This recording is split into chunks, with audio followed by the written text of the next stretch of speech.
رزق میں برکت کا ایک بہت بڑا ذریعہ شکر ہے۔ ارشاد فرمایا لَإِن شَكَرْتُمْ لَأَزِيدَنَّكُمْ، اگر تم شکر کرو گے وہ تمہیں اور زیادہ عطا کرے گا، اور اگر تم شکر نہیں کرو گے وَلَئِن كَفَرْتُمْ، کفران نعمت کرو گے، إِنَّ عَذَابِي لَشَدِيدٌ، تو پھر میرا عذاب بڑا سخت ہے۔ رزق کے اضافے کا ایک اور بہت بڑا سبب انفاق فی سبیل اللہ ہے۔ اللہ فرماتا ہے جو تم خرچ کرتے ہو تو جو چیز تم نے نکال دی اس کی جگہ اللہ تمہیں اور عطا کر دیتا ہے۔ بعض اوقات ہمارا یہ ہوتا ہے کہ کوئی آدمی مالی بحران میں آ گیا تو وہ کرتا کیا ہے کہ جو راہ خدا میں دینے کا کھاتا تھا پہلے اسے کلوز کرتا ہے، یہ فلاں مدرسے کو دیتے ہو یہ بھی بند کر دو، یہ مسجد کو دیتے ہو یہ بھی بند کر دو، یہ فلاں غریب کو دیتے ہو یہ بھی بند کرو، حالات ٹائٹ ہو گئے ہیں۔ لیکن 5 گاڑیاں ہیں تو 2 گاڑیوں پہ گزارا کر لیا جائے، پیٹرول بچے، یہ نہیں ہو سکتا۔ گھر کے لچھن وہی ہیں، لیکن بند کہاں سے کیا؟ جہاں سے رزق آنا تھا۔ ہمیں تو یہ حکم دیا ہے جب رزق تنگ ہونے لگے صدقہ دے کے رب سے کاروبار کر لو، صدقے سے تمہارے رزق میں اضافہ ہوگا۔ یہ رب کا وعدہ ہے اور اللہ کے وعدے جھوٹے نہیں ہو سکتے۔ رزق کی برکت کا ایک اور بہت بڑا ذریعہ النکاح ہے۔ فرمایا اگر تم نکاح کرو گے، تم فقیر ہو وہ تمہیں غنی کر دے گا۔ لوگ کہتے ہیں بچہ پیروں پہ کھڑا ہو لے تو پھر نکاح کریں گے، اللہ کہتا ہے تم نکاح کرو ہم پیروں پہ کھڑا کر دیں گے۔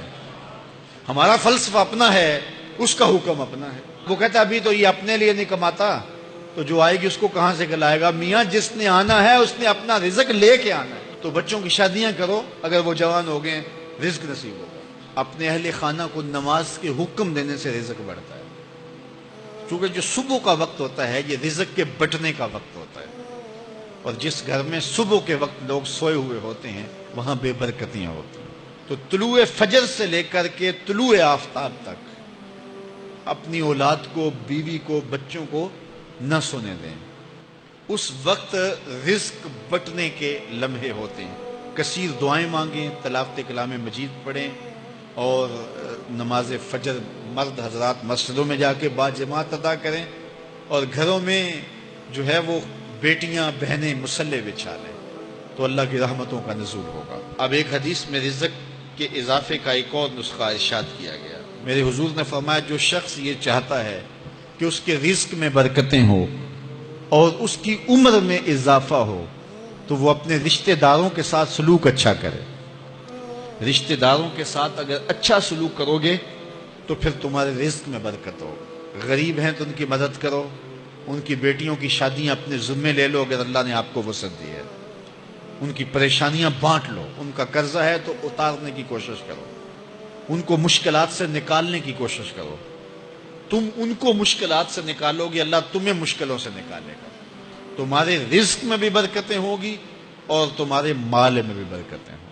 فرمایا بہتر صدقہ وہ ہے جو ناراض غریب رشتہ دار کو دیا جائے۔ اگر وہ پھنس گیا ہے، مجبور ہے، ناراض ہے، تو اس کو اگر دیں گے تمہارا نفس اس میں شامل نہیں ہوگا، تو یہ افضل صدقہ ہے جو ہر صورت میں قبول ہی قبول ہے۔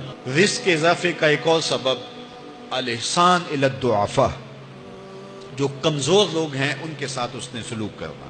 الانفاق علی طلبۃ العلم، طالب علموں پہ خرچ کرنا، یہ بھی رزق میں اضافے کا سبب اور ذریعہ ہے۔ وہ حضرت بابا فرید نے کہا نا، چھٹا رکن دین کا روٹی ہے۔ گھر میں کچھ نہ ہو تو پھر نہ نماز اور نہ ہی دیگر امور کی لذت آتی ہے، تو یہ رزق فراواں اور وسیع اور مبارک نصیب کر دے اللہ۔ تو اس کے لیے ایک اور وظیفہ میں دیتا ہوں، اور وہ یہ کہ مغرب کے بعد 21 مرتبہ سورۃ الکوثر پڑھ لیں، کثرت ہو جائے گی انشاءاللہ۔